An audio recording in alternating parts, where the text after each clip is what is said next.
जी दोस्तों, नमस्कार, good evening एक बार फिर से आप सभी को। और हम चर्चा करने जा रहे हैं आज एक ऐसे मुद्दे पे जिसको अक्सर पाकिस्तानी बेचारे परेशान हैं। मतलब कुछ पाकिस्तानी दुनिया में अलग-अलग तरह के होते हैं। एक होते हैं असली, एक होते हैं नकली। यानी नकली कौन से होते हैं? वो जो पैदा तो हिंदुस्तान में होते हैं, खा पी के बड़े होते हैं हिंदुस्तान में, पढ़ाई-लिखाई करते हैं हिंदुस्तान में, लेकिन फिर बन जाते हैं पाकिस्तानी। खास तौर पे तब जब वो विदेश में जाके बस जाएँ। बन जाते हैं विदेश में और फिर बन जाते हैं पाकिस्तानी। क्यों? क्योंकि हुँ, किताब का नाता है, उम्मत का नाता है, तो ऐसा होता है। तो आप समझिए 2 तरह के लोग होते हैं। एक जो पाकिस्तान में पैदा होके पाकिस्तान को कहलाते हैं, पाकिस्तान में बड़े होते हैं, पाकिस्तान में पढ़ाई करते हैं, पाकिस्तान में ही रहते हैं। वो होते हैं असली पाकिस्तानी। जैसे हमारा कमर चीमा, वो है असली Pakistani. Billu blood, blue blood छोड़ो, बिल्लू ब्लड पाकिस्तानी हो। ओके। दूसरे होते हैं हमारे यहाँ के लोग, जैसे वो यू नो जो खान साहब हैं, जो हमारे यहाँ हैदराबाद में पैदा हुए, यहीं पढ़े, यहीं लिखे, यहीं की एजुकेशन, यहीं सब कुछ किया, यहीं नौकरियाँ की। एल&टी में हमारे क्या नाम है, जुनैद भाई की कंपनी में नौकरी की उन्होंने। और फिर क्या किया, पहुंचे अमेरिका। और अमेरिका पहुंच के क्या हो गए, इस्लामी। वो भैया इस्लामियत में रंग गए, इस्लामियत के रंग में रंग गए। व्यूअरशिप भी उसमें मिलती है, लोग गालियां शालियां भी देते हैं, तो इसलिए पहुंच जाते हैं। आइए, मैं आपको लिए चलता हूं उन दोनों की तरफ। और वो बेचारे आज सिर धुन रहे हैं। वो सिर क्या धुन रहे हैं कि यार ये मलेशिया का प्राइम मिनिस्टर और मलेशिया वाले भारत और मोदी को इतनी इज्जत क्यों देते हैं। है ना, कॉम्प्लिकेटेड क्वेश्चन है। It is significant to understand कि ऐसा क्यों होता है। तो इस सिग्निफिकेंस को समझने के लिए आपको चलना होगा इस वक्त कमर चीमा की तरफ को। आइए, लिए चलता हूं मैं आपको, और जरा देखिए उनको। जी हेलो दोस्तों, मेरे साथ हैं प्रोफेसर डॉक्टर मुक्तदर खान साहब। डॉक्टर साहब, सबसे पहले तो आपके वक्त का शुक्रिया sir. Thank you very much Qamar साहब। डॉक्टर साहब, दो तीन इंपॉर्टेंट टॉपिक हैं। एक तो प्राइम मिनिस्टर मोदी का जो विजिट है इंडोनेशिया का, उस पे तो इंडोनेशियन प्रेसिडेंट जो है वो तो तारीफें कर कर थक गए हैं। मेरा तो डीएनए इंडियन है, मेरी हमारी 50% लैंग्वेज उनकी है, मैं मोदी की पॉलिसीज को इम्प्लीमेंट कर रहा हूँ। ये इंडोनेशियन प्रेसिडेंट आखिर चाहता क्या है? मतलब समझ रहे हैं आप दोस्तों, आखिरी इंडोनेशियन प्रेसिडेंट चाहता क्या, मतलब बात क्या हो रही है। इंडोनेशिया का प्राइम मिनिस्टर है, बड़ाई किसकी कर रहा है, भारत की कर रहा है। किसकी तारीफ कर रहा है, मोदी की तारीफ कर रहा है। और इस सबसे परेशान कौन है, कमर चीमा। और क्या कहते हैं, ये चाहता क्या है, मतलब वो क्या चाहता है। जो चाहेगा पाकिस्तान के लिए तो नहीं चाहेगा ना। अगर इंडिया पाकिस्तान और इंडोनेशिया के बीच में बात हो रही है, तो कोई इन दोनों में से कोई भी मुल्क पाकिस्तान के लिए कुछ नहीं चाहेगा ना। जो चाहेगा, एक मोदी के लिए कुछ और बात की जाए तो इंडिया के लिए चाहेगा, वो चाहेगा इंडोनेशिया के लिए चाहेगा। आखिर इसमें हल्ला कहाँ है, ये क्वेश्चन है। जरा देखिए। इतना ज्यादा हम्म दे रहा है प्रोटोकॉल, और पता नहीं कोई बड़ी लंबी चौड़ी बातें हो रही हैं, डिफेंस डील्स। दे रहे हैं, हाँ, डिफेंस डील भी हो रही है, प्रोटोकॉल। मतलब इनको लगता है कि दुनिया की चौथी सबसे बड़ी इकोनॉमी का प्राइम मिनिस्टर मलेशिया जाए, इंडोनेशिया जाएगा, और उसको प्रोटोकॉल नहीं दिया जाएगा। बताओ। हो रही हैं। एक तो उस पर भी बात करनी है और फिर नेटो पे भी आते हैं, और उल्टा अमेरिका ने फिर ईरान पे हमला कर दिया, इस पे भी आते हैं। तो सबसे पहले अगर इस पे थोड़ा कमेंट कर दे तो। इंडोनेशिया का तो मुझे कुछ समझ में नहीं आता। लाइक देयर इज नथ बात समझ में आई। मैं जरा इधर जाता हूँ, आपसे पहले गप मारता हूँ। बात समझ में आई जी। आरवी के भी चेस, नमस्कार। और क्या है, लकी तिवारी जी, एक सवाल पूछना था कि ऐसा क्यों है भारत की इंटेलेक्चुअल डिस्कोर्स पॉलिटिकल पार्टी में जो डिवाइडेड डिवाइडेड हो चुका है। इंडिया इंटरेस्ट की जगह पार्टी इंटरेस्ट तक खुद को लिमिट कर लिया है, चाहे कोई भी पार्टी हो। नूपुर जी, नमस्ते, गुड इवनिंग। देखो लकी, मुझे समझ में ये नहीं आता कि इसमें आपको कंफ्यूजन क्यों है। बड़ी सीधी सी बात है कि अगर आप पॉलिटिक्स में आए ही इसलिए कि अपना भला करना है, तो आप इंडिया के इंटरेस्ट की बात क्यों करेंगे, है ना। जगमोहन सिंह जी, नमस्कार। कमर कमर हमर तुम्हारे वाले पाकिस्तान का कश्मीर का क्या बना। ये बात भी अच्छा सवाल है जगमोहन भाई। ये मुख्तार खान एंटी इंडिया क्यों है, समझ नहीं आता है। ये भी इंडियन है, जाहिर है कि इसको कुछ कुछ यहाँ पे जो उसको उम्मीदें थी। आप चलो, आज मैं आपको एक बात बताता हूँ, याद करो। अगर आप मुख्तार खान को शुरू से देख रहे हो, मैं मुझे मालूम नहीं है, मैं खाली अंदाजा लगाता हूँ आपकी तरह से मैं भी, कि जब दिल में ये बात आती है कि भाई ऐसा बंदा क्यों कोई करेगा, तो समझ में आता है शायद ये भी एक रीजन हो। कुछ साल पहले की बात अगर आपको याद हो, कुछ 2 साल पहले की, 2 ढाई साल पहले की बात है। इन भाई साहब ने एक थिंक टैंक बनाया था, मुझे बात आज सवेरे ही याद आई। इन्होंने एक थिंक टैंक बनाया था। उसमें इन्होंने कुछ लोग भी, भानुमति का कुनबा जोड़ा था। और फिर उसका कुछ बना ही नहीं, कोई खबर भी नहीं आई। और कुछ वैसी ही बात हो गई कि आई गई। अब ये भी उसका जिक्र नहीं करते हैं कि वो क्या हमारा थिंक टैंक का क्या नहीं, है ना। और अब क्या बचा है इनका, एक ही जुगाड़ बचा है कि या तो ये किसी इंडियन के चैनल में जाके बैठ जाएंगे या पाकिस्तानी चैनल में बैठ जाएंगे। दो ही किस्म के लोग हैं इंडिया में जो इनको बुलाते हैं, वो प्रो कांग्रेस या एंटी इंडिया, दो ही किस्म के लोग होते हैं। हालांकि दोनों का मतलब एक ही होता है। चलिए, तो इनमें से चूज एनीथिंग, मुझे लगता है कोई भी ऑप्शन हो सकता है कि क्यों ऐसे लोग हो जाते हैं, बट ऐसा है। आइए अब जरा इनकी बात को और आगे सुनते हैं। मगर ये जरा देखिए वो क्या कह रहे हैं, कि समझ नहीं आता, मुझे तो समझ ही नहीं आता इंडोनेशिया वाला जो है वो इतना मोदी और इंडिया के प्रेम में क्यों है। हालांकि कोई भारत का कितना ही दुश्मन हो, कोई भारत का कितना ही बुरा चाहने वाला हो, जो भारत का हो, ये क्यों करेगा कि भाई इंडिया के बारे में क्यों बोल रहा है, समझ नहीं है मेरे को भी। नथिंग देयर, ठीक है। इंडोनेशिया और भारत के बीच में ज्यादा ट्रेड भी नहीं है। थोड़े बहुत इंडियंस तो हर जगह काम करते हैं। इंडियंस हर जगह काम करते हैं, जरा सुनिएगा। जैसे कि इंडियंस यही पहुंचे हुए, ये भी तो इंडिया से ही गए थे। जरा सोचिए, मतलब ऐसे सरकास्टिकली बोलते हैं कि जैसे इंडिया से तो गए, इंडिया के लोग तो हर जगह मिल जाते हैं। आप भी तो वहीं से पहुंचे हो साहब, आप भी इंडिया से ही गए काम करके। इंडिया में ही पढ़ाई की, इंडिया में ही रहे, इंडिया में ही सीखे, इंडिया से ही पहुंचे, और तो एंटी इंडिया हो गए। एक ये हुआ। दूसरी बात आप ये देखिए कि वो आपको इतना दुख परेशान गम क्यों हो अगर एक दूसरे का देश का प्रधानमंत्री अपने नेशनल इंटरेस्ट में, जाहिर है वो अपने नेशनल इंटरेस्ट के खिलाफ क्यों जा रहा होगा। वो जो इंडोनेशिया वाला है वो तारीफ कर रहा है भारत की या मोदी की। इतनी ज्यादा आबादी है और जॉब्स की तलाश में कई जगह चले जाते हैं। सो इनफैक्ट आई थिंक मेरी एमबीए के क्लास के कई एक दो बच्चे 25-30 साल से वहाँ इंडोनेशिया में काम कर रहे हैं। They gone there. और सुनो, इनकी क्लास के बच्चे 25-30 साल से काम कर रहे हैं। भैया बुढ़े हो गए, बच्चे कहाँ बचे, हाँ वो बच्चे कहाँ से बचे, ये कौन से बच्चे। और ये खुद भी बच्चे हुए ना, जब मेरी क्लास के बच्चे जो तुम्हारी क्लास में थे और तुम बच्चे थे, तो तुम भी अगर बच्चे होते and work there. So there are Indians who are working there, Indians who live there. पुराना ट्रेडिशन है। और जो बाली चेहरा देखिए तो दोस्तों, जरा चेहरा देखिए कैसे फ्राउनिंग चेहरा है, माथे में भौहें चढ़ी हुई हैं, क्योंकि बात किसकी हो रही है, इंडिया की बात हो रही है, और वो भी इंडिया के भले की बात हो रही है। इंडिया के एक पॉजिटिव साइड की बात हो रही है कि इंडियंस हर जगह मौजूद है। खैर आगे देखिए। बाली है वो तकरीबन 85-87% या 90% हिंदू है, जो बाली आइलैंड है। अब जरा सोचिए, एक 87% पॉपुलेशन होना एक जगह का, किसी देश की, कितनी बड़ी बात है। क्या ऐसा पाकिस्तान में पॉसिबल था? मतलब ही नहीं होता। वहां 2% रह जाते हैं, वहां 87% है। जरा सोचिए, जो गए होंगे आप टूरिज्म, बहुत खूबसूरत जगह है। अगर नहीं गए तो definitely once in a lifetime तो डेफिनेटली विजिट करना चाहिए। बहुत खूबसूरत। अच्छा अब रुको जरा, एक बात बताओ दोस्तों। अगर ये कंट्री इतने, मलेशिया का प्राइम मिनिस्टर इतना बावला हो गया है कि मुख्तार खान साहब को समझ में नहीं आ रहा है कि वो क्यों इंडिया की तारीफ करता है, क्यों मोदी की तारीफ करता है, मगर जगह इतनी खूबसूरत है, कल्चरली इतनी रिच है, उनका अपना कल्चर है कि जिंदगी में एक बार वहां जरूर जाना चाहिए। कोई पैराडॉक्स नजर आता है? होता है। जगह है और बहुत अनयूजुअल है। मतलब it is not like India, लेकिन इट 100% तकरीबन 90% हिंदू है। और आप सड़कों पर आपको बीच में या क्रॉस रोड्स पे आपको अर्जुन की चैरियट बड़ी खूबसूरत बनी हुई, ये महाभारत। अब जरा सोचिए आप जरा सुनिए, इन लफ्जों को सुनिए जरा। इससे पता लगता है कि आदमी अंदर से इंडियन है, मगर उसने अपने आइडियोलॉजी का पर्दा अपने ऊपर ऐसा डाला हुआ है कि वो सच भी नहीं बोल सकता है। वरना क्या कोई मुसलमान महाभारत की बनी किसी आकृति को, अगर वो कोई भी फेथ नहीं रखता उसके ऊपर, खूबसूरत कहेगा? मतलब ही नहीं होता। जरा देखिएगा फिर से एक बार सुनिए। 90% हिंदू है।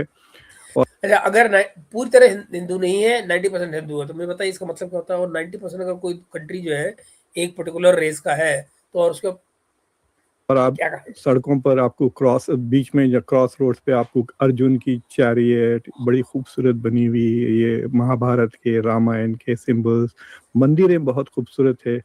और मैं वहाँ पे काफ़ी ट्रैकिंग भी किया, बेगम और बीवी के साथ था। We walked a lot. एक सेकंड, बेगम और बीबी के साथ? यार एक ये कौन सा नया रिश्ता है? ये कौन सा नया रिश्ता है? बीबी और बेगम के साथ, मतलब आई एम कंफ्यूज, नहीं समझा मैं। भाई मेरे ये तो समझाओ, ये बेगम और बीबी अलग अलग होते हैं क्या इनके यहाँ? है किसी को पता भाई? कोई है मेरा यार यहाँ पे एलिफेंट इन द रूम? स्वागत भाई। ओके सर, आपका प्रोग्राम ताहिर गोरा के साथ देखा, बहुत अच्छा, बढ़िया था। थैंक यू दोस्त, thank you. And booking for north east India we need Gorkhaland. भाई तो वो ऐसा है, आपको तो स्वागत भाई, मैं गोरखालैंड चाहिए ना, तो आपको वो मैं एक किताब भी रेफर कर दूंगा, अगले हफ्ते आने वाली है ना, तो उसको लेकर तो पढ़िएगा। हमारे मित्र हैं प्रवीण द्विवेदी, उनकी लिखी हुई किताब है, आ रही है। अरे कहाँ गया, ये रहा। हाँ, आइए अब आपको सुनाते हैं, आगे सुनिए। और इट्स वेरी ब्यूटीफुल आर्किटेक्चर। उनकी मंदिरें भी बहुत खूबसूरत है, हमने कई मंदिरें विजिट की। और योग मंदिरें मंदिर नहीं, मंदिरे, ये न जाने कौन सी तरह का प्लूरल है मंदिर का।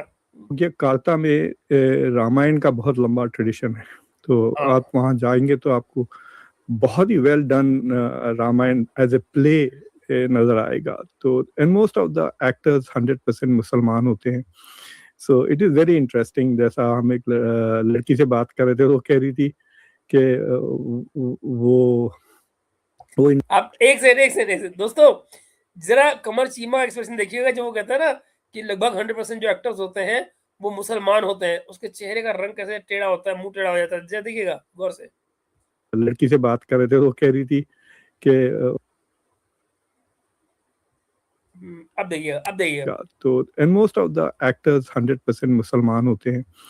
सो इट इज वेरी इंटरेस्टिंग। जैसा हम एक लड़की से बात कर रहे थे, वो कह रही थी कि वो इनडायरेक्टली मेरी स्टूडेंट थी। मैं वहाँ पे जो योग जकार्ता में सबसे बड़ी प्राइवेट यूनिवर्सिटी भी है, तो मैं वहाँ पे 1-2 लेक्चर्स भी दिया था। तो शी वाज टेलिंग मी कि मैं ये लो देखो, आपने कुछ सुना, ये देखो बड़ी चीज, 1-2 लेक्चर होना किसी जगह पे किसी का, तो भाई साहब को क्या लगता है कि मेरी इनडायरेक्ट स्टूडेंट होगी। ऐसे कैसे होता है भाई? मतलब इतनी बड़ी यूनिवर्सिटी में जाकर आप कहीं पर 2 लेक्चर दे दे, तो उस यूनिवर्सिटी के जितने बच्चे हुए वो सब आपके स्टूडेंट हो गए। अरे भाई, यूनिवर्सिटी में क्लासेस होती हैं, सेक्शंस होते हैं, पता नहीं क्या क्या होता है, सब्जेक्ट्स होते हैं, उसमें से स्टूडेंट्स होते हैं, ये क्या बात हुई, है ना? ये क्या हो, नूपुर क्या, सर थैंक यू, आपने सतलुज के बारे में कहा कि ये मूवी एक प्रोपेगेंडा है, पंजाब के इलेक्शन आने वाला है, तो ये मूवी जानबूझ के हाँ रिलीज किया गया है, क्योंकि वो पंजाब का बहुत माहौल खराब करना चाहते हैं। बिल्कुल ठीक बात है भाई। एक बात बताओ, जोशी में होते हैं, कास्ट होते हैं, दिल होते हैं, क्या है, चौधरी होते हैं, चौहान होते हैं, पाकिस्तान में मुसलमान होते हैं, हमारे इंडिया में हिंदू होते हैं। ऐसी है सरनेम कैरी करते हैं, रिलीजन बदल जाता है। बिल्कुल ठीक कह रहे हो आप, ऐसे ही है। सुख तीवत्रम क्या है सर, आप कौन सी तरह की फिल्म बनाते तो प्लीज बताओ। क्या मतलब, मैं उसमें ये भी दिखाता कि भाई साहब, मैं इंदिरा गांधी को भी बुरा दिखाता उस तरह से कि किस तरह से उन्होंने इंस्टिगेट किया था सारा कुछ। ये सब्जेक्ट से जुड़ा हुआ नहीं है, लेकिन मैं क्या करूँ, आप पूछ रहे तो। और ये दूसरी बात क्या है, मैं ये भी दिखाता कि खुद भिंडरा वाले, जिसको कुछ लोग संत कहते हैं, कुछ लोग संत कहते हैं बेशर्मी के साथ में, वो चंडीगढ़ में क्या कर रहा था, वो किस तरह से पंजाब में लोगों को मारा जा रहा था, हिंदू कितने मारे गए थे। जो नंबर बताया जा रहा है क्या है, 25,000 का, 36,000 का ऑफिशियल नंबर है हिंदुओं के मारे जाने का, जो भंडारा वाले ने मारे। तो आज तक किस सिख ने आवाज उठाई उनके लिए? एक भी आवाज निकली क्या किसी की? जब भी बात आती है 84 तक कहीं, संजय गांधी के एसोसिएट्स थे, उन टाइटलर था वहां पे, वो किस किस पे मुकदमे चलते रहे, सब कुछ होता रहा, पूरा ड्रामा चलता रहा। एक सरदार जी थे, वो बेचारे, वो जहां देखो तक नाचते रहे वकील साहब, सारे में पूरे दिल्ली में उन्होंने शो मचा रखा था कि साहब 84 के दंगे, खूब तमाशा हुआ। पीपल, सब ने सब कुछ बर्दाश्त किया कि नहीं यार, अल्टीमेटली जो भी हुआ बुरा हुआ, नहीं होना चाहिए था। बट जस्ट इमेजिन कीजिए कि ये क्या मतलब था कि आज तक किसी से की आवाज नहीं निकली कि नहीं हमारे बीच में से हिंदुओं को क्यों मारा गया, या बसों में से निकाल के क्यों मारा जा रहा था। ये किस तरह का सवाल है? मेरा बीजेपी के बारे में क्या, सरकार के बारे में क्या ख्याल है? आप अपनी बात में टिकिए ना। आप बात क्या कर रहे थे, अब कहाँ पे आ रहे हैं?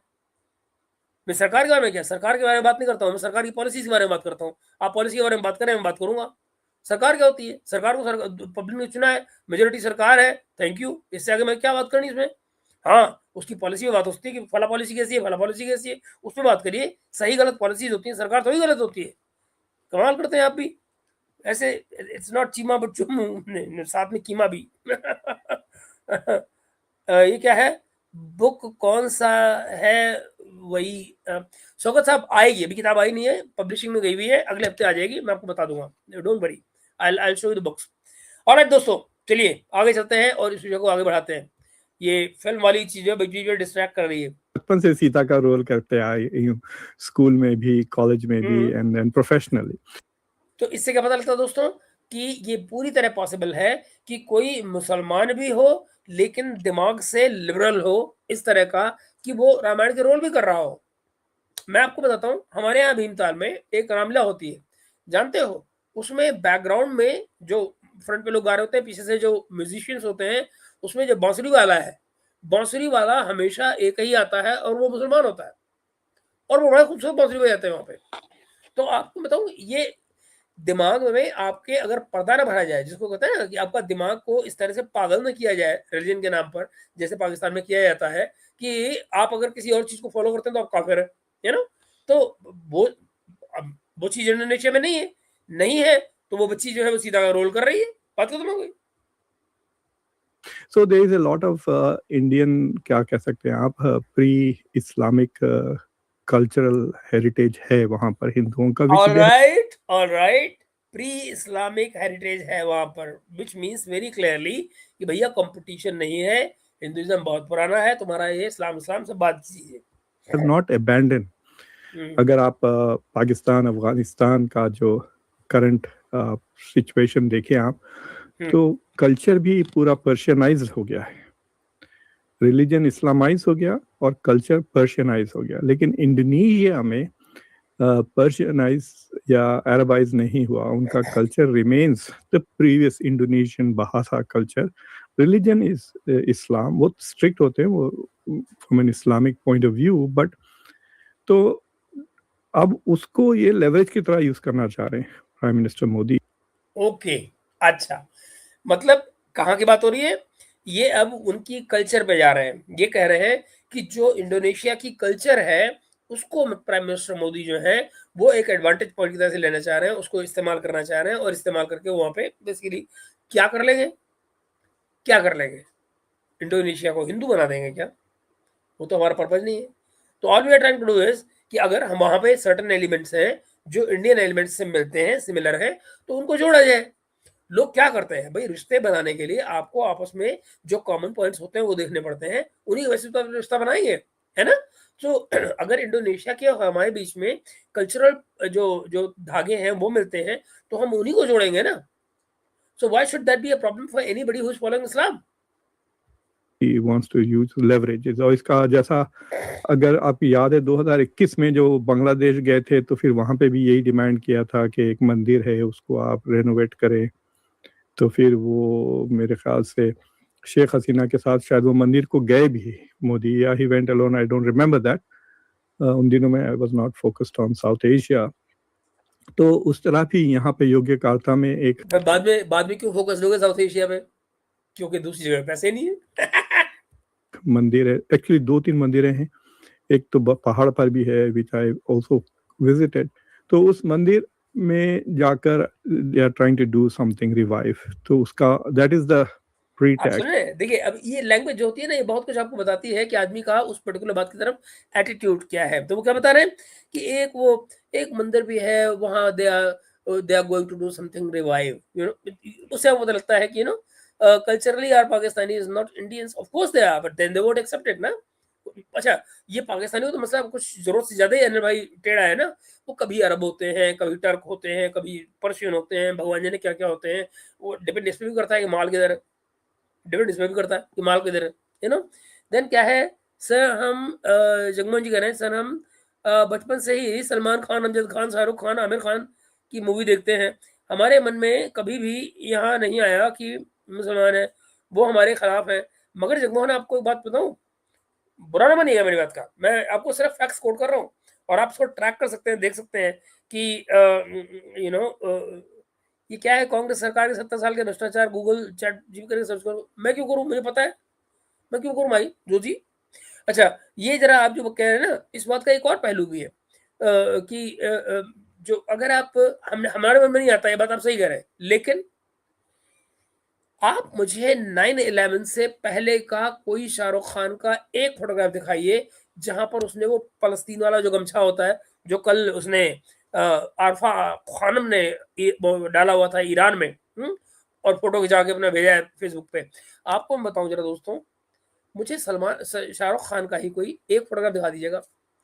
और फिर 9/11 के बाद में वो जो बनने का सिलसिला उसका शुरू हुआ था, क्या कहते हैं, you know my name is Khan but I am not a terrorist, वो जो कहानी थी उसकी, कैसे लगा रहा था हमेशा फलस्तीन वाले कलेश में गले बांधे रहता था अपने, जहाँ जाता था फाया नहीं था।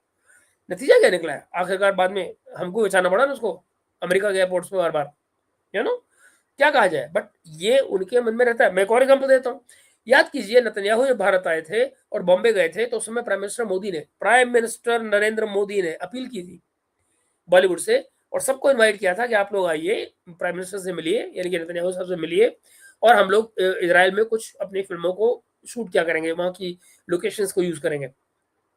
याद करिए कौन आया था, अमिताभ बच्चन को मुझे याद आ रहे हैं आए थे, उनका परिवार आया था पूरा का पूरा, अक्षय खन्ना, अक्षय आया था, अक्षय अपना कुमार, और ये आया था, एक कोई और आया था जो मुझे, अनुपम खेर वगैरह आए थे। हाँ, कोई एक खान आया था क्या? Not one, not one, all of them बायकॉटेड। ये नेशनल ऑनर्स खाने के लिए तुरंत आ जाएंगे, प्राइम मिनिस्टर हाउस में आना हो तुरंत आ जाएंगे, फोटो खिंचाना तुरंत आ जाएंगे, मगर जब बात नेतन्याहू की आती है नहीं आए। मैं आपको एक और अपना पर्सनल एग्जांपल बताता हूँ, पर्सनल एक्सपीरियंस बताता हूँ। मैं पढ़ रहा था जर्मनी में जब, तो मेरे साथ रह रहे वहाँ तो पैलेस्टीनियंस भी होते हैं, तो अपने ये लोग भी होते हैं, लेबनान के लोग थे, और यहाँ पे क्या नाम, सीरिया के भी लोग थे मेरे साथ वहाँ पे, और of course you know Germans थे ही मेजॉरिटी। But what I realised was, for example, one of the girls was from Israel and another was from what you want to say, वो थी किसी वन ऑफ द, हाँ Lebanon से, वो Israel से थी और ये लेबनान से थी दूसरी। And believe me, they otherwise they used to, you know, both of them were good friends, बिल्कुल अच्छे इंसान, सब कुछ ठीक, लेकिन थिएटर में मैं जा रहा था, मैंने 2 टिकटें ली हुई थी उनके लिए, और आप यकीन मानिए दोनों में से वो जो इजराइल की लड़की थी उसको कोई दिक्कत नहीं थी, शी वाज एग्रीड कि भाई ये साथ आती है कोई दिक्कत नहीं। But the other girl, the Arab girl से मतलब मैं बना लेबनान वाली लड़की, शी रिफ्यूज टू कम। उसने मुझे देखा और वहां से मुझे फोन किया कि आई विल नॉट कम, कि तुम्हारे साथ तो इजराइल वाली लड़की है। This is how it is. ये जो कड़वाहट अंदर भर के रखना जीना है ना, ये इनमें कुछ खास ही है मामला। इनको ये भूल जाता है कि जिस तरह हमारे यहाँ पर लगभग 20% माना जाता है मुसलमान है, 20 से 25%, इसी तरह से क्या आप जानते हैं इजराइल में भी 20% फलस्तीनी है, उनकी पॉपुलेशन का 20% पैलेस्टाइन का है। अब आप सोचो कि उन फलस्तीनियों पर क्या गुजरती होगी जब इनकी आपस में लड़ाइयाँ होती है, तो जिनके फैमिलीज जो है मिक्स्ड है और वो इजराइल में ही रहते हैं, इजराइल नेशनल है, यानी पैलेस्टीनियन है लेकिन नेशनल इजराइल, उनका पासपोर्ट जो है वो इजराइल का है। तो ये बड़ा कॉन्फ्लिक्टिंग है, ये जो कल्चर और पॉलिटिक्स जहां मिलनी शुरू होती है, ये बड़ा कलेशी मामला हो जाता है। एनीवे, बात कहीं की कहीं निकल गई और हम पता नहीं कैसी कैसी बातें किए जा रहे हैं, पर बात आपकी ठीक है जगमोहन भाई। नूपुर जी करिए, इस मूवी में केपीएस गिल सर को नेगेटिव दिखाया गया है, हम बताया कि KPS Gill is a hero, he is a hero. मैंने आपको अभी पिछले प्रोग्राम में, नूपुर आप थी नहीं, मैंने वहां पे भी बात कही है, मेरी उनसे 3-4 मुलाकातें रही है। I used to call him Tiger while he was there. It's a wonderful human being, wonderful man, you know, to talk to. उनके एक्सपीरियंसेस मैंने पंजाब के बड़े सारे पूछे उस टाइम के, एंड ये जो, मैं इससे बिल्कुल इनकारी नहीं हूँ कि वहां पे गलत लोगों को मारा गया होगा। अब मैं आपसे बात बताऊं, मेरी I don't know who is alive, who is not, who will listen to my voice or not. मैं आंखों देखी बता रहा हूं आपको, आई विटनेस हूं मैं इस बात का। उस समय पर क्या सरदारों ने खुद इस जो सिखिस्तान की जो मूवमेंट थी, जो इस भिंडरावाले वाली, इसका, या जो बब्बर खालसा के जो लोग थे, उनका फायदा नहीं उठाया? मैं आपको अपना एग्जांपल देता हूँ। देयर वाज दिल्ली में एक जगह है राणा प्रताप बाग। राणा प्रताप बाग में मेन जो रोड जाती है, जीटी रोड जो है, जीटी रोड से 2 एंट्री से जाती है। एक है जो सीधे इंडियन बैंक के साइड से अंदर जाती है, आगे जाके गोल चक्कर में मिलती है। दूसरी वहां से निकलती है जो कैपिटल से जाती है, कैपिटल नर्सिंग होम हुआ करता था, तो कैपिटल नर्सिंग होम तक जाती है। अगर आप उस रोड पे चलेंगे तो जैसे ही आप 2 फुरलांग आगे जाते थे, आपको बाएं हाथ पे एक दुकान मिलती थी, कपड़े की दुकान थी, सरदार जी की दुकान थी। मैं जानता था उनको, मेरी दुकान में मेरा आना जाना था। और मतलब जो कपड़े मतलब जो कपड़ा बेचते थे, टेक्सटाइल बेचते थे। और जनाब मेरी बात समझे इस बात को, वो साहब जिन सिख फैमिली से उनकी दुश्मनी थी, उनके लिए बब्बर खालसा में वो पोस्ट कार्ड लिखते रहते थे, वहाँ पोस्ट कार्ड डालते रहते थे, बेचते थे पंजाब में कि देखो जी ये बंदा है, ये सिक्खी को सही से फॉलो नहीं कर रहा है, मारो उसको। लो जी, खुद सिख भी सिख के खिलाफ चिट्ठियां लिख रहे थे किसी, और ऐसा नहीं कि वो जानते, पर्सनल एनिमिटी थी, अपनी उस पर्सनल एनिमिटी का बदला लेने के लिए ऐसे काम भी हो रहे थे। इस सारे प्रोसेस में आप ये देखिए, जिसका जहां जो बस चला, लोगों ने उसका फायदा नुकसान उठाया। तो मैं ये बिल्कुल नहीं कहता कि उसमें बेकसूर लोगों का नुकसान नहीं हुआ, बेशक हुआ है, बिल्कुल हुआ है, but you can not do bloody politics on it, because वो इंटरनल मामले थे, विद इन द सोसाइटी हो रहे थे। और जो खोने के लिए वहां मौजूद था वो बहुत कुछ था। केपीएस गिल ना होते तो मुझे नहीं मालूम आज पंजाब की क्या हाल होती। कश्मीर भी अभी कुछ ही साल पहले नॉर्मलाइज की तरफ जाना शुरू हुआ है, अभी तो हुआ नॉर्मलाइज तो अभी नहीं है, बट आप सोचिए हमारे यहाँ पंजाब में भी वही हालत हो सकती थी जो कश्मीर में होती रही इतने साल से। It was only due to tiger KPS Gill that it all got down. Julius Ribeiro आपको याद होंगे, वो उस समय उसको वहां पे हेड कर रहे थे पंजाब में। जूलियस रिबेरो को क्रिश्चियन, सीधे केपीएस गिल ने उनको सीधे सीधे कहा था कि भैया it's a Jat problem, only Jats can solve it, get lost, आप निकलो यहां से पंजाब से, जरूरत नहीं है आपकी। सीनियर को अपने बोला था उन्होंने, I am heading it, I will manage it, you are not needed. And believe you me, Julius Ribeiro ने अपना ट्रांसफर करवा लिया था वहां से, he went to Bombay. So this is how it goes. ये क्या है, ये क्या होता है, ये what are you writing Jagmohan sahab? 1994 के बाद 1990 में कश्मीर में एफआईआर क्यों हुआ? ये क्या होता है? Can you even read what you are writing? Does it make any sense to you? Anyway, बात से क्या है, 20 कह रहे सर, ये सोच के कि आज ही कोई कह दे इनका फक्त उड़ाया करते हैं, फक्त है। अच्छा, इनको कोई बताओ कि तुम्हारा दौर अब पुराना हो गया है, जिसमें ताकत होगी वही। बिल्कुल ठीक बात है, एब्सोल्युटली करेक्ट, सही बात है। Beggars can't be choosers, absolutely right, absolutely right, बिल्कुल। बीजेपी सरकार की पॉलिसी पर मैसेज करने हैं, उसे कह रहा हूँ कि कांग्रेस सरकार की 70 साल भ्रष्टाचार बोझा छोड़ो। जी बिल्कुल ठीक बात है, करना चाहिए, करो, और वो सब कुछ वेल नोन है। सॉरी अमजद खान की हमने शोले इस मूवी में केपीएस गिल उनका, हाँ ठीक बात है। तो इट्स राम मंदिर में क्या है, ओके ऑलराइट।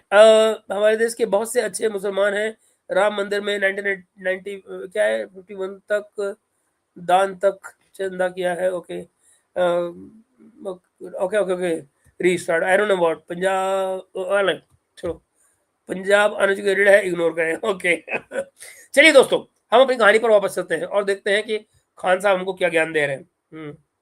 फिर ये ब्रह्मोस भी वो बेच रहे हैं वहां पर। India was trying to sell them Tejas, तो वो तेजस का तो डील खत्म हो गई और इंडोनेशिया टर्न टुवर्ड्स रफाले और उन्होंने 42 रफाले खरीदे। एक तो ये समझ में नहीं आता है दोस्तों कि ये लोग अगर कुछ ना पता हो तो सीखते हो, रफाले क्या होता है, रफाले क्या होता है? मतलब रफाल नाम सुना है, फ्रेंच जो नाम है उनकी हवाई जहाज का, ये भला क्या नाम है, रफाले, सारे दिन रफाले है, क्या करवा ले पता नहीं। और भाइयों को कोई ये भी दिल नहीं करता है, चाहे एजुकेशन में ही है, कि सीख ही ले कम से कम, और कुछ नहीं तो नहीं आता है पूछ ले, अबे ये गूगल मार ले। खरीदे और 3 रफाले ऑलरेडी डिलीवर हो चुके हैं जिसके बेसिस पे वो ट्रेनिंग शुरू हो गई है। बाकी के 39 और सुनिए, अब ये नई बात सुनिए, जिसके बेसिस पे ट्रेनिंग शुरू हो गई। भाई साहब, हवाई जहाज अगर किसी जगह पर आता है, पहले जहाज आते हैं, उससे पहले ट्रेनिंग उनके अपने यहाँ हो रही थी। This is how fighter jets are sold. Fighter jet बिकते हैं तो ट्रेनिंग पहले उस जगह पर जहां वो बनते हैं वहीं हो जाती है, वही लोग फिर लेकर आते हैं और यहाँ पर उड़ाते हैं और वही आगे फर्दर ट्रेन कर रहे होते हैं लोगों को। That is how it goes. ऐसे नहीं होता कि पहले वो 3 जहाज वहां से आ जाएंगे, फिर उन जहाजों में यहाँ ट्रेनिंग शुरू होगी ताकि वो गिर पड़े। ट्रेनर जहाज अलग होते हैं भाई, क्या बात कर रहे हो? ट्रेनर जहाज मेन जहाज नहीं होते हैं। नेक्स्ट 5 to 10 years शायद वो मिल जाएंगे उनको। तो they are shifting their air force to a basically Rafale based air force. What is surprising to me is के वो अमेरिकन इकोसिस्टम के बाहर जा रहे हैं and I don't understand why because है। जस्ट देखिएगा, मतलब एज इफ अमेरिकन इकोसिस्टम के बाहर जाना कोई क्राइम है। आप मुझे बताइए, ये भाई आप अमेरिका में रहते हैं, पर जरूरी तो नहीं है कि सबकी पॉलिटिक्स जो है अमेरिका ओरिएंटेड ही होगी, सब लोग अमेरिका अमेरिका ही करते रहेंगे। क्यों क्यों करेंगे भाई? दुनिया बदल रही है, आप नहीं जागना चाहते हैं, आप बैठे रहिए, वहीं पड़े रहिए, कोई दिक्कत नहीं। उनके पास तो फिल वक्त उनकी सारी एयरफोर्स F-16 बेस्ड है, तो वो F-16 से रफाले को शिफ्ट हो रहे हैं। Rafale is more expensive to buy but difficult to maintain I guess. So अच्छा, ऑन व्हाट बेसिस? अब जरा सोचो, ये जो कमेंट करते हैं ना ये लोग, मुझे इसलिए बायस लगते हैं। जरा सोचिए, मुझे बताइए, ये महोदय की क्या क्वालिफिकेशन है जिसके बेसिस पर ये कह रहे हैं कि रफाले को मेंटेन करना मुश्किल होता है, मैनेज करना मुश्किल होता है। अच्छा, दूसरी बात, F-16 कब की टेक्नोलॉजी है? वो है 70 के दशक की, 70s की टेक्नोलॉजी है।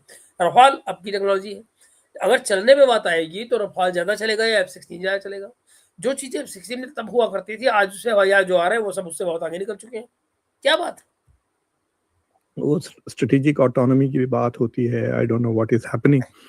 देख रहे हैं, स्ट्रेटेजिक ऑटोनॉमी मतलब तो it has turn ever since Jaishankar ji ने इसका इस्तेमाल शुरू किया है, बात का डिस्कशन में लेकर आए हैं स्ट्रेटेजिक ऑटोनॉमी को। Strategic autonomy has been turned by the mullahs into an abuse, मतलब वो गाली बन के रह गया है। इंडोनेशिया ये चाइना के बहुत करीब है, तो उनकी जो हेजिंग स्ट्रैटेजी है vis-a-vis China and the US, they are more leaning towards dependent on China. हालांकि डिफेंस टू डिफेंस काफी अच्छे ताल्लुकात थे इंडोनेशिया और अमेरिका के, और है भी। सो ये बंदा तो फौजी है ना, the current president of Indonesia, he comes from the military, so he should be close to the Americans. ये दे रहे हैं। अब ये क्या लॉजिक है? अब आप इसमें गिनते रहिए लॉजिक का कि because he is from military so he should be close to US. I mean, do you see any kind of rational there? ये किस तरह की इनकी वो है कि जो ये क्या है, Khan sir funny F-16 upgrade हुआ है हाले नाले या हाले सर, दोनों ही चीजें सही हो सकती हैं। बताओ आप क्या कह रहे हो? नाले F-16 हुआ है, बिल्कुल हुआ है, इसमें कोई दो राय नहीं है। क्या कह रहे हो? फ्रेंच में रफाले ही होते भैया। पहले तो यही सोच लो, ये कौन कह रहा है आपसे? किसने कहा? खान साहब, किसने कहा आपको? खान साहब, हु टोल्ड यू दिस? रफाले होता है, ई साइलेंट होता है आखिर में, पता है आपको? किसने कहा आपको? बिना बात में चले आ रहे फ्रेंच में। हमें आती है फ्रेंच? कमाल के चले आते हैं, मुंह उठाए Rafale. It's not clear to me why थोड़ा सा फासला आ चुका है बिटवीन देम। और ये आ गया ना, फासला आ चुका है ना, अब कर लो रफाले इंग्लिश फ्रेंच में। और एक और इंटरेस्टिंग बात ये है कि it is not very clear कि इंडोनेशिया से कोई हाई लेवल की डेलीगेशन खमेनी की फ्यूनरल के लिए गई है या नहीं, which is an interesting question, because बाकी दूसरे मामलों में इंडोनेशिया का नाम तो आते रहता है, जैसा आप लोग के साथ it is there involve in the Donald Trump का जो बोर्ड ऑफ पीस है गाजा में, उसमें इंडोनेशिया का नाम आता है। अच्छा दोस्तों, ये इंटरेस्टिंग सब्जेक्ट है। ये जो गाजा वाला जो बोर्ड ऑफ पीस है, ये बड़ा इंटरेस्टिंग है। अब आप पूछे कैसे? ये वहां पे जरूर है। जरा सोचिए, बोर्ड ऑफ पीस जब बनाया गया तो वहां पे कितने की कमिटमेंट की गई थी लोगों की? करीब 17 बिलियन की कमिटमेंट थी, 17 बिलियन की कमिटमेंट की गई थी, जो मुल्क शामिल हुए उसमें कि हम इतना कंट्रीब्यूट करेंगे। जानते हैं आप अभी तक कितना आया टोटल? 1 बिलियन समथिंग आया। That's it, nobody has paid up. इससे पता लगता है आपको कि ये जो सारे का सारा गेम है ना, वो कितना कॉम्प्लिकेटेड है। लोगों ने उस समय साइन कर दिए, कमिटमेंट के नाम पे कमिटमेंट कर दिए, पर कमिटमेंट फुलफिल करने के नाम पे कहीं कुछ नहीं है। तो जी बिल्कुल ऐसे ही है। आई बिल्कुल, या I agree with you Manas Bora, I agree with you totally, you are absolutely right. So this is how it is. जो वहां पे किस्सा चल रहा है, जो कहानियां आपको सुना रहे हैं सारी सारी, यू नो क्या होता है, किसी को भी बड़ा अच्छा लग सकता है ना, कोई बंदा आए और कहते ओ जी आपको पता नहीं है वो फ्रेंच में ऐसे ही होता है। आपने कौन सा जाके वहां चेक करना है कि फ्रेंच में होता है नहीं होता है? पूछ लो कहने वाले से कि भैया तेरी क्वालिफिकेशन क्या है यार, बताना कैसे आ रहा, तो फ्रेंच की प्रोनाउंसिएशन बताने हमको, फिर अकल आ जाएगी, तुम निकल जाएंगे पतली उली से। ऐसे ही होता है गुरु, ये सब कहानियां होती हैं।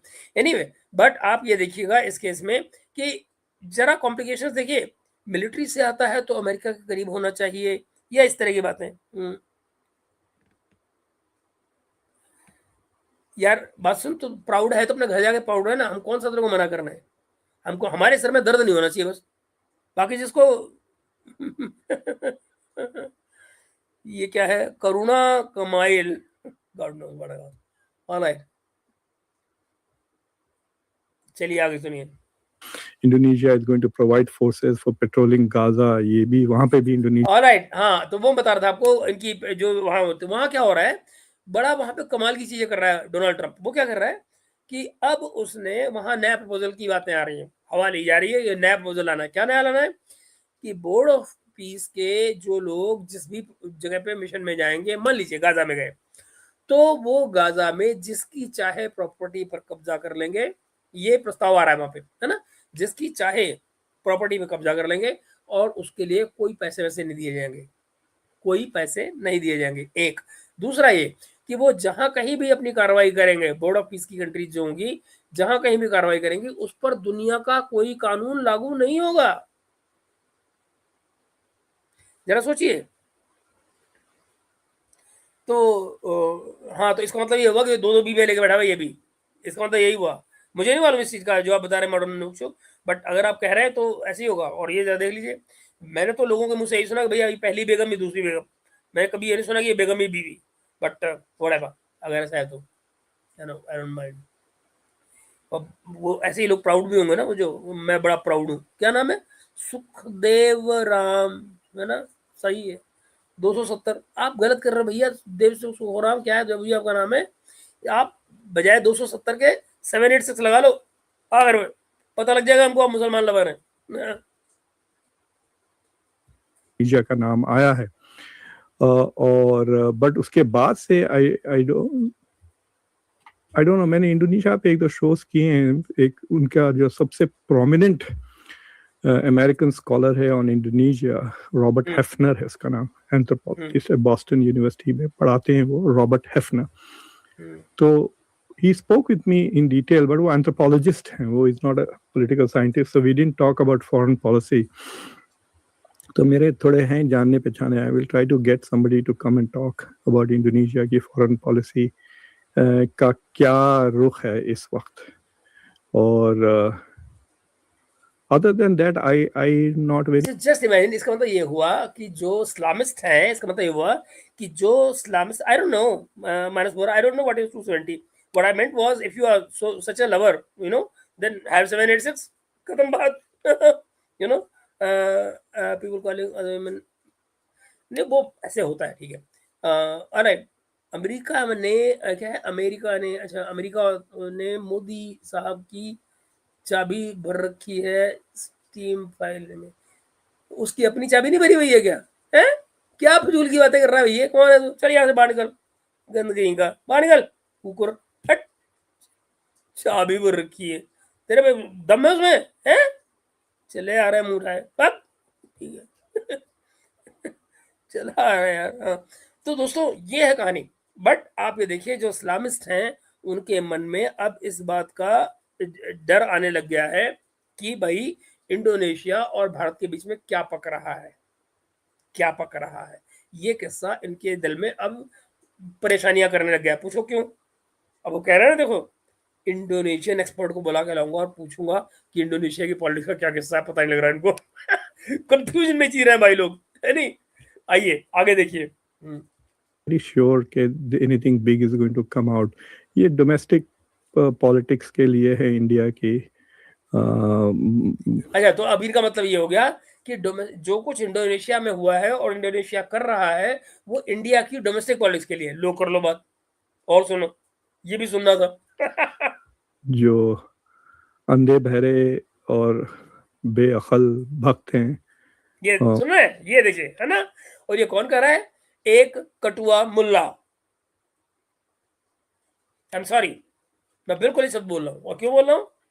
अगर आपको हक है किसी को अंधा बहरा पूरी पॉपुलेशन को कहने का, जिसकी मेजॉरिटी पॉपुलेशन ने अपना एक प्राइम मिनिस्टर चुना है, who the hell are you the bastard to talk about us? कौन है भैया? You are not welcome to speak on us, get lost. कौन सी फॉरेन पॉलिसी तेरे पे गिरी भाई? मुल्लागिरी पढ़ाने गया था वहां पे, इस्लाम पढ़ाने के लिए गया था। पढ़ लीजिए आप यूनिवर्सिटी में जाके, इसकी देख लीजिए क्या डिग्री से। जियो पॉलिटिकल एक्सपर्ट बनता है अपने आप को। उनको खुश करने के लिए, अरे जैसा वो कहते, पैंतरे लफ्ज सुना है? पैंतरे, पैंतरे समझते हैं आप? तो ये पैंतरे हैं, जैसा कि मेलोनी को मूड मेलोडी चॉकलेट दे दिया, उस तरह का है ये टेम्पल से। मतलब मेलेडी को चॉकलेट देना पैतरा है ना?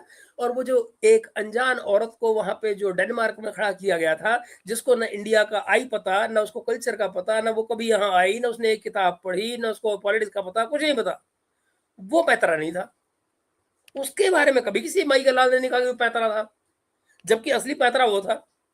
ये नहीं पता। पता है दोस्तों, ये पैतरे की बातें किसको याद आती हैं? हमेशा याद रखिएगा जिंदगी में, पैतरे की बातें वो लोग बोलते हैं कि जिनको ये पता लगता है कि हमने पैतरा चला और सामने वाले ने हमारे एक पैतरे पर डबल पैतरा चल दिया। That is where the problem comes. तब आदमी को क्या लगता है, अरे ये तो देखो जी, ये तो बड़ा तेज आदमी है, ये तो फिर अचानक तेज होना जो है वो नेगेटिविटी बन जाती है कि देखो फलान बहुत भाई बड़ा तेज आदमी है। तो वो बट है क्या मामला? है कि आप पिट गए इसलिए आपको तेजी उसकी नजर आ रही है। आपकी चाल फेल हो गई तो वो तेज हो गया, वरना आप उसको बेवकूफ बना देते। ये होता है।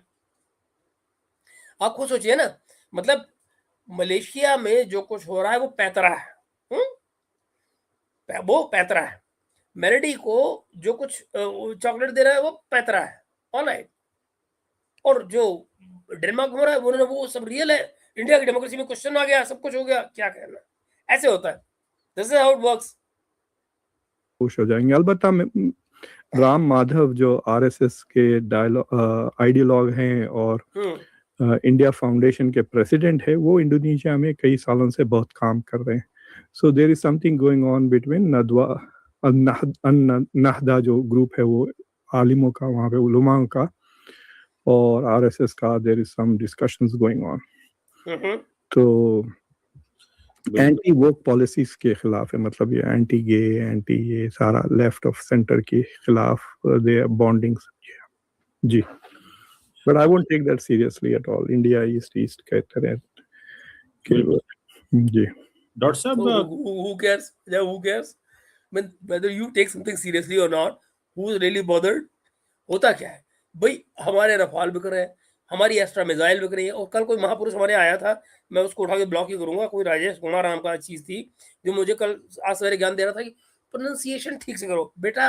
जो मुझे प्रोनाउंसिएशन सिखानी है, जाके पहले इंडियन एयरफोर्स को सिखा लो, उसके बाद आके मुझे ज्ञान देना। मुझे ज्ञान देने की जरूरत नहीं भैया ना। कम से कम अगर कभी यही बात करनी हो ना, तो पहले मिला लेना क्वालिफिकेशंस, बात करने लायक हो या नहीं हो ये दिखा लेना। ऑलराइट दोस्तों, तो ये इनका किस्सा है। अब परेशानियां देखिए ना कैसे। I will not take seriously. अरे भाई, तुमसे कौन कह रहा तुम सीरियसली लो?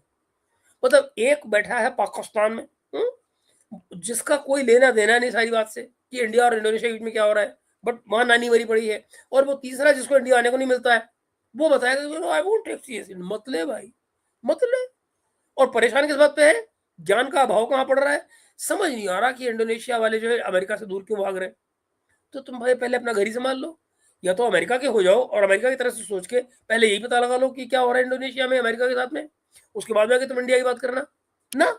इंडिया एक्सपोर्ट बनेंगे, अपने घर में जहाँ बैठे वहां का पता नहीं है। ठीक वैसे ही जैसे कमर चीमा पाकिस्तान में बैठे होंगे, पाकिस्तानी है मगर ये नहीं पता यार बलूचिस्तान में क्या हो रहा है, कभी नहीं बात करेंगे उसकी। पीओके में क्या हो रहा है पता ही नहीं साहब, कहीं एक बात कर रहा है कोई ना, मतलब ही होता। गोलियां चल गई पीओके में, मर गए लोग, कोई चिंता ही नहीं भाई को, एक प्रोग्राम नहीं, क्या करेंगे। तो कैसे देखते हैं नेटो समिट हो रही है वहां पे उधर, इसको how would you see this? Summit के दौरान ही हमला भी हो गए ईरान के ऊपर और चीजें थोड़ी एस्केलेट हो गई हैं, क्या तो आपके लिए वेट करते करते मैं थंबनेल बना रहा था। लेट्स जस्ट सी कि मैं अगर है तो मैं आपको दिखाता हूँ thumbnail. So I am going to do a show, आपसे बात करे बात अंग्रेजी में करने वाला हूँ। तो I am calling it NATO summit और ब्रोमांस। तो ये अर्दोगान और और ट्रम्प का ब्रोमांस लग रहा है मुझे, more than anything else. Trump ने खुल के कह दिया कि अगर अर्दोगान नहीं होते तो मैं यहाँ नहीं आता। हाँ, उसने कहा कहीं और होता तो मैं नहीं आता, ये तो मेरा लॉयल दोस्त है। हाँ, तो उन्होंने कह दिया कि I am coming here only for, हाँ ये मैं करने वाला हूँ लाइव शायद 12 साढ़े 12 बजे रात को, because I am still reading के हो क्या रहा है वहाँ पे। तो उनका जो एजेंडा है, देयर आर 4 और 5, यूरोपियंस का अलग एजेंडा है, डोनाल्ड ट्रम्प का अलग एजेंडा है। तो Donald Trump is talking more about Iran के बारे में वो ज्यादा बात करेंगे। There are lots of discussions about Iran, it's the main topic Iran है। दूसरी चीज ये है वो 5% वाली बात, क्या आप 5% कब तक उसको लगाएंगे। सो 5% यानी defence budget should become 5%। Europeans क्या कर रहे हैं, फज कर रहे हैं। अच्छा, यानी फॉर एग्जांपल अब अगर आप देखें तो सारे यूरोपियन कंट्रीज ने उन्होंने क्या किया, अब डिफेंस पे वो बजट पे वो 1 या 1.5% ही खर्च कर रहे हैं। तो they haven't reached the old target of 2%, ये जो नया टारगेट है 5% है। तो उन्होंने क्या किया, पहली बार अब जो वेलफेयर में पैसे खर्च होते हैं ना, वो वेलफेयर स्टेट्स हैं काफी, तो वो जो free health care, free education देते हैं, उस तरह की चीजें जो इंडिया में रेवड़ी कहते हैं, वो जो रेवड़ी देते हैं वो, तो उन्होंने क्या किया कि फौजियों को जो जाता है उसको वेलफेयर के, ये बेवकूफ है, पता है, ये एक नंबर के बेवकूफ है दोस्तों। ये पता है, ये ऐसे गंवार लोग हैं, इनको यही नहीं पता है कि जो वेलफेयर सिस्टम चला करता था वो कैसे चला करता था, उसकी फंडिंग कैसे होती थी, उसका पैसा कहाँ से आता था। उसमें जो पिछली जनरेशन हुआ करती थी, वो जो पैसा दे रही होती थी वो अगली जनरेशन के काम आ रहा होता था सिंपली, वो इस तरह से काम किया करता था। इनको ये नहीं मालूम है कि वो ये क्या है सर, गंजा मोदी को पसंद है। हाँ जी बिल्कुल, मैं मालूम है, बिल्कुल ठीक कर रहा हूँ आप। तो ये उस किस्म के लोग हैं, इनको कोई आइडिया नहीं है कि दरअसल वो तमाम का तमाम जो सोशल सिस्टम काम करता था, उसमें जो एम्प्लॉई पे कर रहा होता था, जो आज पे कर रहा है वो अपने लिए पे कर रहा था, उसके लिए ऑलरेडी पेड होता था और वो अपनी जनरेशन के लिए, अगली वाली जनरेशन के लिए पे कर रहा होता था। That is how it used to work. That's how I saw in Germany, वहां पे इसी तरह वर्क करता था। बट ये राम कहानी आपको अलग ही सुना रहे हैं और इसको रेवड़ी बता रहे हैं, जैसे ही कोई आज पैसे दे रहे हो, इसी साल के पैसे जो आएंगे उनको आज की आज खर्च कर दिया जाएगा। ऐसे तो नहीं होता ना, क्या बात करेंगे आप इनसे। बजट से निकाल के मिलिट्री के बजट में डाल दिया कि ये रिटायर होने के बाद हम इनको फ्री हेल्थ केयर देंगे, इनको ये देंगे वो देंगे, वो सारा का चीज। Suddenly the budget looks at like 2% के करीब पहुंचने लग गया, but it is not doing what America wants. America चाहता, बट एक्चुअली ऐसा है नहीं, ये बकवास कर रहे हैं। ये उनको गड़बड़ इसलिए हुई है बिकॉज द इकोनॉमी का साइज उनकी कम होने लग गया है, इकोनॉमी सिंक कर गई है। और वो क्यों सिंक कर गई है, जाहिर है यूक्रेन की लड़ाई, एनर्जी की कमी, डी इंडस्ट्रियलाइजेशन जो अमेरिका ने करवाया यूरोप में, उनका बट्टा बैठ गया सोसाइटी का। तो जो सिस्टम था सोसाइटी का वो काम कर ही नहीं पा रहा है, क्योंकि जिस बेसिस पे वो काम करता था उसका बेसिस ही नहीं रहा, इंडस्ट्रियलाइजेशन नहीं रहा। भाई मशीनरी पे चलता था ना यूरोप, जर्मनी काहे के लिए जाना जाता, जर्मनी इंजीनियरिंग के लिए जाना जाता था, फ्रांस काहे के लिए जाना जाता, इन चीजों के लिए जाना जाता था। वहां से इंडस्ट्री निकली है, एनर्जी महंगी हो चुकी है। सर टर्की हो या पाकिस्तान को समझना होगा कि अमेरिका किसी का सगा नहीं है और ट्रंप तो बिल्कुल नहीं है। बिल्कुल ठीक बात है चेतन, एब्सोल्युटली करेक्ट, कोई इसमें क्वेश्चन मार्क है ही नहीं जो आप कह रहे हो। तो मतलब मैं बिल्कुल ये मानता हूँ, अमेरिका न कभी किसी का था, न कभी किसी का होगा, सिंपल। अच्छा बाय द वे, मैं कहता हूँ किसी को भी किसी का होने की ज़रूरत क्या है? आप सब अपने-अपने नेशनल इंटरेस्ट पे काम करें, जहाँ आपके नेशनल इंटरेस्ट मिलते हैं, लेकिन इसके लिए दुश्मनी करने की क्या ज़रूरत है? ये दुश्मनी, this is what India's problem right now. ये इंडिया की प्रॉब्लम यही हो रही है ना, कि किसी को ये समझ में नहीं आ रहा कि अल्टीमेटली हमने अ, दुश्मनी क्यों करनी है? हम चाहेंगे तो नॉर्मलाइज़ रिलेशन रख के जहाँ-जहाँ हमारे इंटरेस्ट हैं, वहाँ हम साथ काम करें, जो बाकी के इंटरेस्ट है वो हम कहीं और देख लेंगे भाई, तुम कहीं और देख लो, हम कहीं और देख लेंगे। मगर ये कि नहीं, चूँकि आपसे हमारे कुछ इंटरेस्ट नहीं मिलते, आप हमारा दुश्मन हो गए। क्या मतलब बना इसका? कोई तुक बनती है क्या? कोई रैशनल, कोई लॉजिक इसमें है ही नहीं। तो क्या बात करें, ट्रम्प ने कॉलेज से निकाल दिया था। अच्छा, ये नहीं मुझे पता। ये नई खबर दे रहे हैं आप मुझे जितेंद्र तिवारी जी। मोदी नेतन्याहू का हो गया, उसको धोखा दिया घंटा, ये मुल्ला आ गया। हट भूतनी है, किसने कहा तुम्हें धोखा दिया? कोई धोखा नहीं दिया। उनकी इंडस्ट्री यहाँ आ रही है, तुम जैसा को नौकरी नहीं मिलेगी, भागो यहाँ से, भाग। मुल्ले ठुल्ले चले आते हैं यहाँ पे, भाग। तो this is how it is दोस्तों, you know. I am sorry, मुझे मैं ये खाली अपना एजेंडा लेके यहाँ आते हैं ना चैट में, मैं इंटरेस्टेड नहीं हूँ। सब्सक्रिप्शन अपना जैसा चलना है ऐसे ही चलेगा, मगर इस तरह के एलिमेंट्स को अपन बर्दाश्त नहीं करेंगे, सिंपल। कोई चक्कर ही नहीं। अगर भारत से प्रेम नहीं है तो यहाँ जगह नहीं है, खत्म। आगे चलो, यू नो। आगे देखिए। है कि भाई हमारे फौजी वहाँ क्यों रहे, हमारे पैसे खर्च हो रहे हैं, हमारे फौजी वहाँ नहीं रहेंगे। अगर आप खुद फॉर एग्जांपल जो बॉर्डर्स पर यूरोपियन रशिया पे बॉर्डर पे जो अमेरिकन फौजे हैं, अगर अमेरिका वहाँ निकाल देता है तो these countries should have the capacity कि वो अपने बॉर्डर्स को खुद एटलीस्ट पेट्रोल तक करें, प्रोटेक्ट अगर ना भी कर सकते हैं तो। मुझे बताइए दोस्तों, मुझे बताइए, जर्मनी और ऑस्ट्रिया का बॉर्डर, वहां पर किसी को होने की जरूरत क्यों है? क्या जरूरत है भाई? उनको तो कोई दिक्कत नहीं है। मैं खुद वहां रहा हूँ, जर्मनी और न्यूजीलैंड के, उसके जर्मनी और हॉलैंड के बॉर्डर पे, नीदरलैंड के बॉर्डर पे बंदा नहीं होता वहां। बॉर्डर के ठीक बगल में उसकी पैनकेक की शॉप से, हम यहाँ जर्मनी से खेत है बीच में सड़न के, हम लोग पैदल निकल जाते थे, पैदल जाके हॉलैंड से केक खा के जर्मनी में आए थे। टोटल डिस्टेंस बीच में दो खेत का है। तो पता लगा साहब, जर्मनी से जाके हम हॉलैंड में केक खा के, पैन केक खा के और वापस जर्मनी आ जाते थे और सो जाते थे। और वो सब इतना सब कुछ कब होता था? रात के डिनर के बाद। रात के डिनर के बाद में नीदरलैंड गए, पैन केक खाया, जर्मनी वापस आ गए। क्यों? डिस्टेंस कितना? दो खेत। वॉक करते करते चले गए, वॉक करते करते आ गए, लो जी। ऐसे होता था। तो ये फजूल की बातें हैं, ये कि भैया वहाँ बॉर्डर में पता नहीं क्या लगाने की जरूरत है। जो सी का मामला है, वहां पे सी के रास्ते जो टंकी लगा के क्या डंकी लगा के क्या आते हैं, वो ये कलाकार है। वरना बॉर्डर वहां अच्छे से मैनेज है, कोई टेंशन नहीं होती। आराम से लोग गाड़ियां खड़ी करके अपने पासपोर्ट चेक कराते आगे जाते हैं, क्या दिक्कत है? फजूल के ड्रम में ऐसे पता नहीं वहाँ, जो अमेरिका वहां नहीं होगा तो क्या कौन सी आग लग जाएगी यूरोप के बॉर्डर्स में? कौन सी आग लेने वाली है? ये तो अमेरिका ने कलेश ना किया होता अपने वोट बैंक के चक्कर में, जो उसने इस सारे मुल्ले लोग बुला लिए थे वहां पे, वरना उससे पहले क्या मुश्किल थी? कुछ भी नहीं थी। वो नहीं हो रहा है। और दूसरी चीज ये है कि अगर ये सोच ले आप, मिसाल के तौर पे बल्गेरिया को ले ले या स्लोवेनिया को ले लें, ये मुल्क अगर अपना बजट डबल कर लेते हैं तो हथियार कहाँ से खरीदेंगे? अमेरिका से ही खरीदेंगे ना। सो इन ए वे दे विल सब। तो मामला क्या है? मामला तो सारे का सारा ये है कि भाई हमसे हथियार खरीदो, उससे हमारी इनकम बढ़ेगी और हम तुम्हारे यहाँ फौज मेंटेन करेंगे। भाई क्यों करोगे? आप अपनी फौज बुला लीजिए और देखिए, भाई बजाय वो बजट बढ़ाने के, वो अपनी फौज पे नहीं लगा लेंगे पैसे को।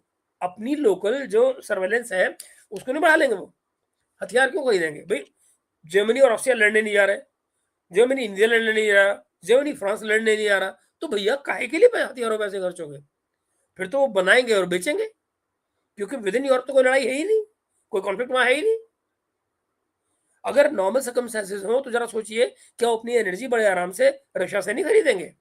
मगर ये चूंकि गिरवी पड़े हुए हैं यहाँ पे अमेरिका के यहाँ, तो रशिया से भी अलग हो रहे हैं और इनकी पॉलिटिक्स चल रही है। अगर अपने आप को यूरोप इस बेवकूफियों से बाहर निकले और अपने रिश्ते ठीक करे, तो कोई दिक्कत ही नहीं, दोबारा से फिर अपने ट्रैक पे आ जाएगा और बहुत जल्दी आ जाएगा, क्योंकि ब्रेन तो वही है। टेक्नोलॉजी वही की वही है, ब्रेन वही की वही है, बेसिक फैसिलिटी कहाँ जो कम हो रही है वही इन जैसे ट्रम्प जैसे लोगों के चक्कर में कम हो रही है, इसकी वजह से दिक्कत है। मित्रों मुझे लगता है कि क्या करें इसको, मेरे ख्याल से इसमें और बहुत कुछ निकलने वाला है नहीं, और हम लगभग 1 घंटे का शेड्यूल कर चुके हैं, तो धीरे से इसको खत्म कर लें तो मुझे बेहतर लगता है, क्योंकि क्या है बहुत सारे डेमोक्रेट्स, बल्कि मैं आपके कमेंट्स लेके बात हम ज़्यादा अच्छी कर पाएंगे बजाय कि इसको मुख्तार खान को बकवास करें ज़्यादा, तो इसको करते हैं बंद अपन, है ना। और ये लो जी मैं आ गया, बचना हसीनो। Sir talk topic on Nijjar killing, USA कहाँ से आ गया है और सारा ब्लेम लॉरेंस बिश्नोई पर डाल दिया है, यूएसए के पास प्रूफ क्या कुछ नहीं प्रूफ है, कहाँ कौन सा प्रूफ, कैसा प्रूफ। डंप ने आज फिर से ग्रीन, हाँ आज सवेरे किया ना मानस, बिल्कुल। अब उसने कह दिया, जरा सोचो, अब वो कह रहा है नेटो की समिट में बैठ के, बाय द वे आपने देखा नहीं होगा, जरा गौर कीजिएगा, वीडियो देखिएगा, नहीं तो मैं निकाल के आपको दिखा दूंगा। अब कल वो मेलानी ने एक बार फिर से ट्रंप को कल जोरदार झटका दिया है, बिल्कुल इग्नोर मार के आगे निकली हो, एक और कलेश हो गया हो, अब इनका और चलता रहेगा। जी हाँ सर, बहुत सारे डेमोक्रेट प्रोफेसर को ट्रंप ने निकाल दिया है, जिसमें से ये भी था। मेरे पास प्रूफ नहीं है इस दिन, मुझे कोई अगर आप न्यूज़ दिखाएं या प्रूफ दिखाएं, क्योंकि डेलवरे में अभी भी डेलवेर जो भी इसका जगह का नाम है, उसकी यूनिवर्सिटी में नाम उसका है, आप चेक कर लीजिए एक बार, बजाय मुझे कहने के या मैं और आप आपस में बहस करें, check it out, you will find it. Okay okay, हाँ मेरे ख्याल से और बाकी तो ऐसा कुछ नहीं। ये क्या था, this guy specialises in Islamic political thought and, हाँ ये उन दिनों की बात है मानस, जब आपको याद है अमेरिका ने बहुत सारे उन लोगों को लिया था अपने यहाँ पर जो इस्लामिक स्टडीज में एक्सपर्ट थे, सो दैट कि इस 9/11 की बात है, जब तमाम लोगों को वहाँ पे इसकी ज़रूरत थी कि हम इस्लाम को समझें, कुरान को समझें, इनकी चीज़ों को समझें, तब इन लोगों को लिया गया था। उसके बाद में फिर अपने आप को अपग्रेड करते रहिए, वहीं पे किसी और सब्जेक्ट में पढ़ लीजिए, कोई डिग्री ले लीजिए साइड बाय साइड, तो पता लगा आपको वहाँ रुकने का जुगाड़ बढ़ जाता है, और क्या ये है। ओके एंड देन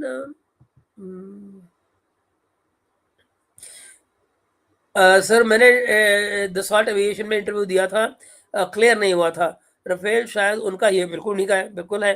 मैं एरोस्पेस में ही काम करता हूँ, वाह क्या बात है, बहुत बढ़िया, आर्मी की भी बहुत बढ़िया, very good, proud to know you.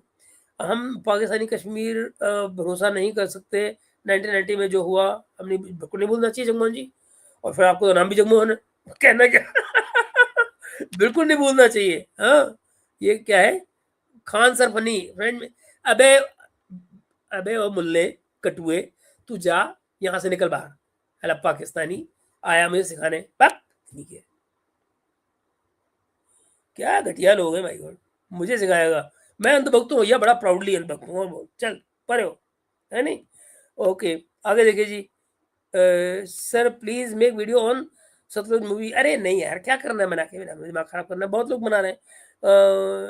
ये क्या है, what do you do here, don't you see what I am doing here, what do you do here, sir please make video on Sutlej movie, बिकॉज ये movie Bharat के people को manipulate कर रहा है, वो तो गई, और जिनको मैनिपुलेट कर रहा है उसको अपने ऊपर कुछ नहीं कर पाओगे, पंजाब में ही उसका एक्सेस है, पंजाब में ही उसका डिस्ट्रीब्यूशन हो रहा है, पंजाब में ही वो डाउनलोडेड फॉर्म में लोगों को बांटा जा रहा है, तो उसका बहुत कुछ हो नहीं सकता है नूपुर, यू नो, उसमें आप कुछ नहीं कर पाएंगे। मगर हाँ ये है कि नेशनल लेवल पे, और सबसे बड़ी बात क्या है, मुझे जिस बात की खुशी है, खुशी इस बात की है नूपुर, कि लोगों ने इस पर रिएक्ट किया है, पंजाबियों ने इस पर रिएक्ट किया है, सिखों ने इस पर रिएक्ट किया है, बड़ी बहुत पॉसिबल है आप पंजाब में, वहाँ बहुत बड़ी मात्रा में, बहुत बड़ी संख्या में लोग इसको फॉलो कर रहे हैं, लेकिन अगर आप सोशल मीडिया पे देखिए तो लोग बाहर आए हैं और लोगों ने अपनी बात कही है, ये कि भाई ये हुआ था, you should accept it too, आप सिर्फ एक साइड की बात नहीं कर सकते हैं।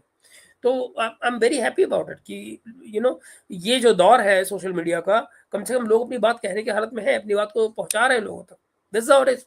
एनीवे दोस्तों, ये हम पहुंच गए ठीक 1 घंटे पर, तो मुझे लगता है कि अब के लिए मुझे इजाजत दीजिए, हम लोग कल सवेरे और बात करेंगे, करने के लिए बहुत कुछ है, लेकिन गला अब बैठ गया है तो मुझे कब चाय पीनी पड़ेगी, हो सकता है कि मैं कुछ देर में फिर से आ जाऊं, बैन दिलजत से and his movie from absolutely Siddesh, absolutely I don't want this man to ever come to India ever again, I don't want him to step in India at all, not for once, कुछ भी हो जाए, मैं नहीं चाहता इस किस्म के आदमी का पैर मेरी धरती पे पड़े, बिल्कुल नहीं, यू नो, बिल्कुल भी नहीं। So is an American citizen, so he is no longer entitled to enter India, बिल्कुल, तो यही होना चाहिए, यही होना चाहिए। सिद्धार्थ वज़ान से मैं मिला हूँ एक्चुअली, ये इनका निजामुद्दीन में घर हुआ करता था। आई हैव मेट हिम, एक बार इनके पास में गया था इनके घर पे, एक किताब देनी थी मुझे इनको, but that is it, beyond that time.